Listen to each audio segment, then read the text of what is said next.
Hi, I am Singaravelu. I have put up so many videos in YouTube about law, and this video is about the sample of effluents which is coming under the environmental law that we are going to see under water prevention and control of pollution act 1981 that we are going to see. So in this, how the sample of effluents is to be taken, what is the procedure involved, and restraining order of the industries, and also consent requirement procedure, grant, withdrawal, citizen suit, all these topics we are going to cover in this topic. அதாவது ஆலையிலிருந்து வருகின்ற கழிவுகளுக்கு effluent என்று பெயர். அந்த கழிவுகள் அதிக அளவிலே நச்சுத்தன்மை வாய்ந்திருந்தால் அதனை மாசு கட்டுப்பாடு வாரியம், அதாவது state control state pollution control board SPCB, அதிலிருந்து அதிகாரிகள் வந்து அதனை அந்த எஃப்ளூயன்ஸை இன்ஸ்பெக்ட் செய்து அது அளவுக்கு மீறி இருக்கிறது என்றால் அதனை அந்த அந்த இண்டஸ்ட்ரியை க்ளோஸ் செய்வதற்கும் தேவையான நடவடிக்கை எடுக்கவும் ஸ்டேட் பொல்யூஷன் கண்ட்ரோல் போர்டிற்கு அதிகாரம் இருக்கிறது. அவர்கள் அந்த எஃப்ளூயண்ட் ஆலை கழிவிலிருந்து வருகின்ற தண்ணீரை மாதிரி எடுத்து அதனை பரிசோதனை கூடத்துக்கு அனுப்பி அந்த பாராமீட்டர்ஸ் என்னென்ன இருக்கலாம், எவ்வளோ இருக்கலாம் என்ற அளவுகளை எல்லாம் ஆராய்ந்து அந்த தொழிற்சாலைக்கு அனுமதி மேலும் நடத்துவதற்கு அனுமதி வழங்கலாமா வேண்டாமா என்பதை பற்றியெல்லாம் அவர்கள் ஸ்பாட்டிலேயே ஆர்டர் கொடுக்கும் அளவுக்கு அவர்களுக்கு அதிகாரம் இருக்கிறது. இதை பற்றி நாம் பார்க்க இருக்கின்றோம். So what is effluent? Effluent is the discharge of the waste water from the industries which is subject to the which is having the organic matters, suspended and also dissolved matters.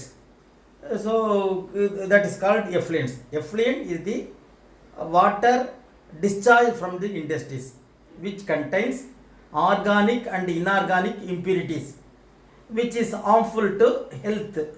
So that has to be separated before discharging the effluent water into the river stream or ordinary water stream. So that is the main purpose behind this effluent treatment plant, and having the State Pollution Control Board to have the super check on the effluent waters. This is the meaning of effluent. Then effluent sampling, how sampling is taken. What is meant by sampling? Sampling is the overall composite sample, or a portion is taken in appropriate place to represent the whole population or whole mass. So whenever we are taking a sample means it represents the whole. In such a way the sample should be taken. ஒரு மாதிரி எடுப்பது என்பது என்னவென்றால், ஒரு discharge water வருகிறது, அதில் நாம் sample எடுக்கிறோம் என்றால் அந்த சாம்பிளானது அந்த முழு தண்ணீர் வெளிவருகின்ற தண்ணீரில் உள்ள அனைத்து இம்பியூரிட்டிஸையும் காட்டுகின்ற அளவிலே சாம்பிளை எடுக்க வேண்டும். That is the importance of sample. So usually the sample is taken from the morning from 6 a.m. To the even up to evening, or it is whenever warranted it is taken with time intervals. So there are two types of sampling. One is called grab sample, another is called composite sample. Grab sample means represent one moment in one time. That is, if they want sample which may represent the whole, they may take one sample from the effluent. They need not take the again and again. that is one method is there. And another method is there, composite sample, that is taken every 1 hour. That is, we have to mix all the things and we have to make it some representative sample of 5 liters capacity. But this is called composite sample.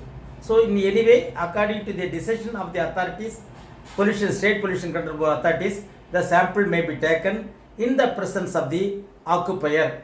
Occupier means the agent or the person who looks after the industry is called occupier. So in the presence of the occupier, the sample will be drawn by the state pollution control officer, who is nominated specifically for the purpose of drawing sample. That is, then what is the importance of sampling? The sampling will be sealed.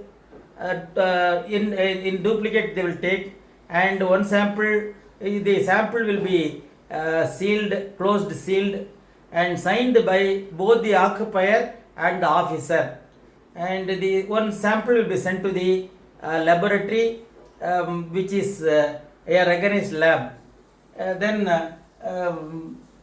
for analyzing the parameters.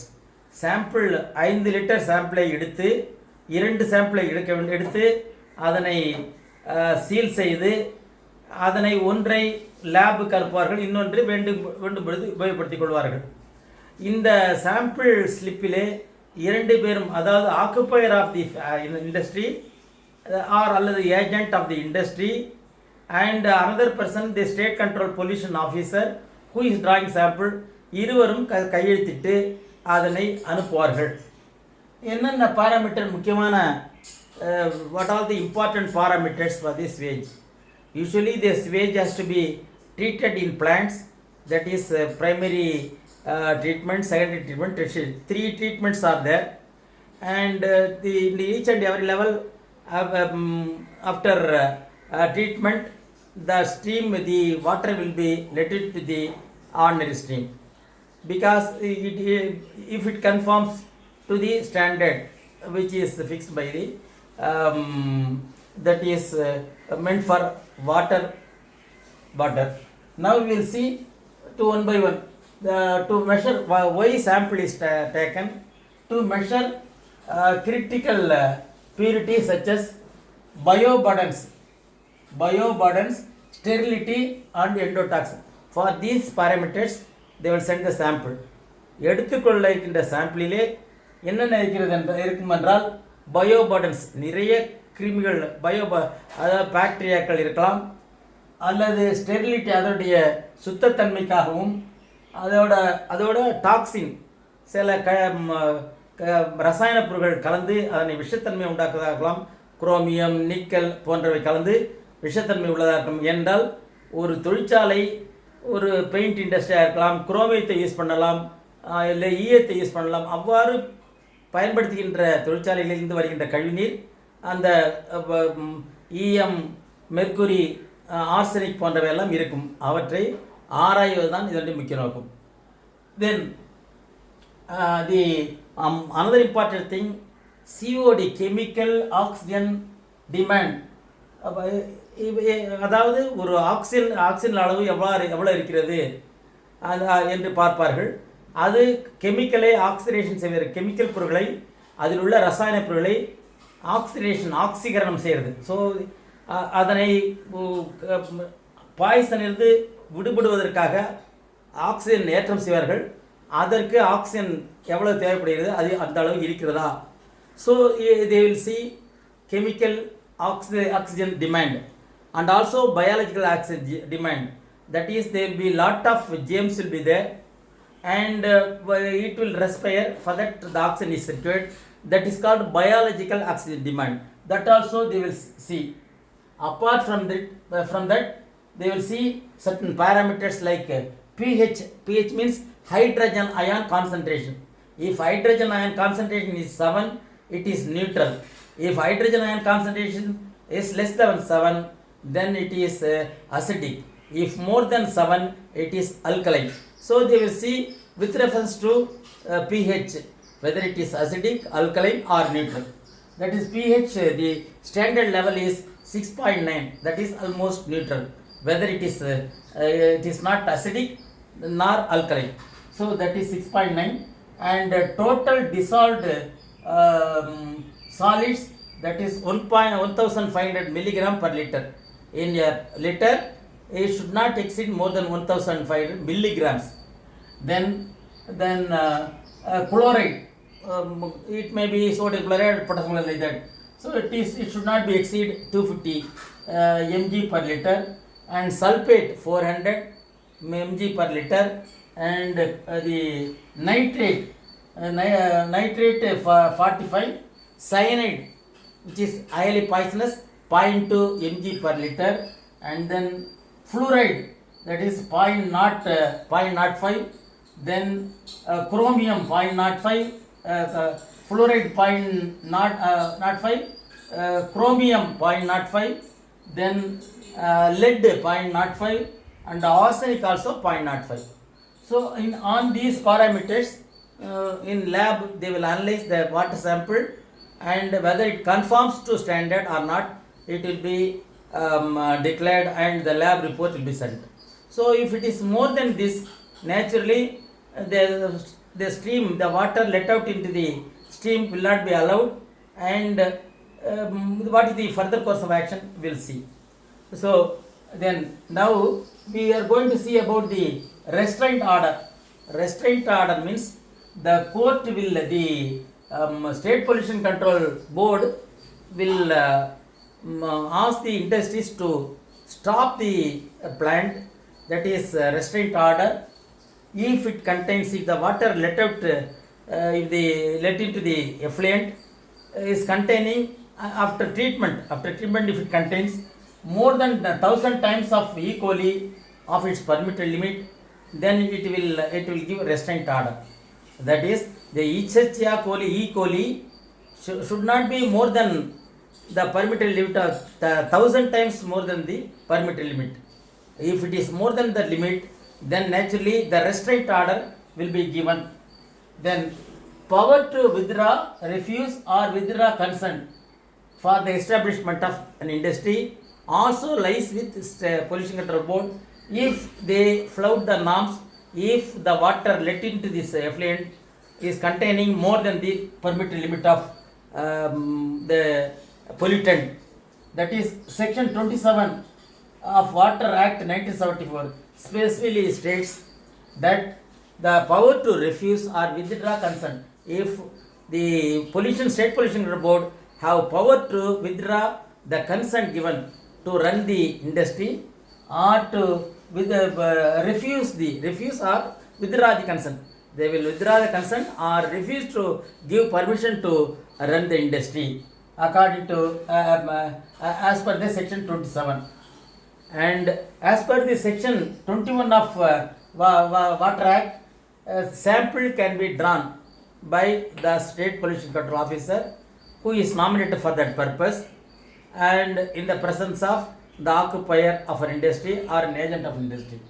Then section 23, the entry permission, that is, the State Pollution Control Board authorities can enter into the premises of the industry to inspect the industry with reference to taking of effluent samples, and to see whether it follows all the norms. Then section 25, not to establish any industry without the consent, prior consent. So section 25 specifically stipulates that not to establish any industry without previous consent. So consent of the Pollution Control Board is required. Then section 27, it specifically stipulates that the permission to to refuse the permission to run the industry or withdraw the consent.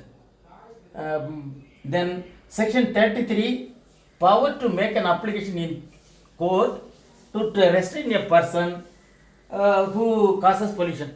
So the State Pollution Control Board can also approach the court, because the court is, since the court is having more powerful, and being a state pollution control board is an agent of the government, they can approach the court to make an application to restrain a person who causes pollution in water stream, that is the effluent let into the stream after treatment.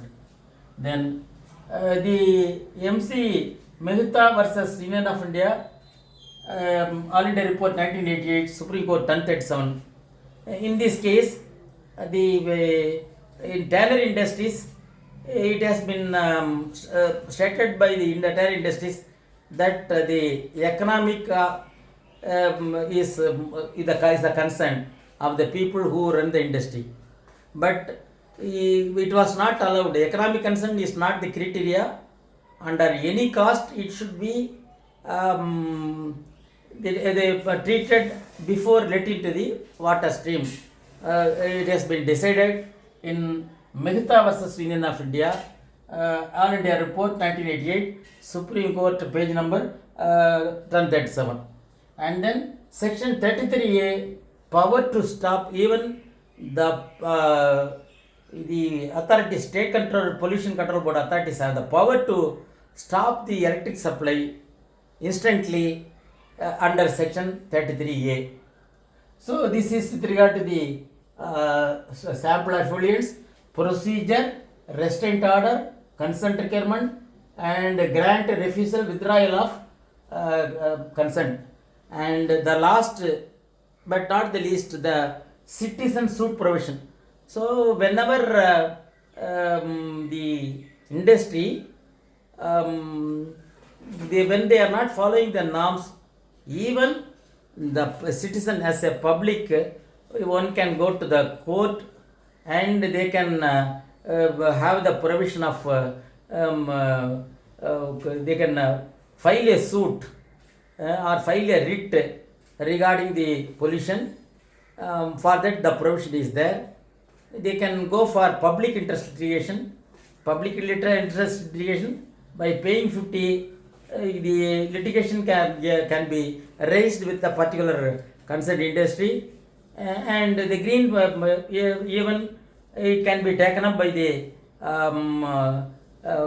pollution control board, and also that is section that is called public interest litigation. The public interest litigation, a public the person who is not connected with even with that, or even not affected as a public interest person, because it affects the health of the public or whole public, then he can file a suit. That is called public interest litigation.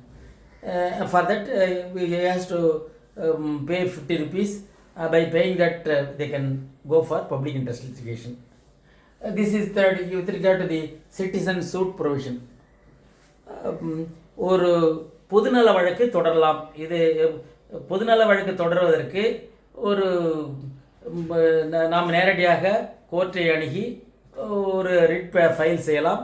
அந்த file செய்வதற்கு கட்டணம் 50 ரூபாய் கொடுக்க வேண்டும். கொடுத்து நாம் அதை வழக்கு தொடரலாம். இது நேஷனல் கிரீன் ட்ரிபியூனலையும் கொடுத்து வழக்கு தொடரலாம். இவ்வாறாக நாம் இதனை வழக்கு தொடர்ந்து ஒரு தனி மனிதனாகவோ அல்லது ஒரு குரூப் ஆஃப் பீப்புள், ஒரு ஆர்கனைஸ் செட்டப்பாகவோ நாம் வழக்கு தொடர்ந்து இந்த அதிலிருந்து நாம் மீளலாம். அந்த பொல்யூஷன் நிறைய தண்ணீரில் விட்டு அதனால் பொதுமக்கள் பாதிப்படைகிறார்கள் என்று நாம் வழக்கு தொடர்ந்து அதிலிருந்து நாம் அந்த பொல்யூஷன், அதாவது நச்சிலிருந்து நாம் விடுபடலாம். With this we conclude this video.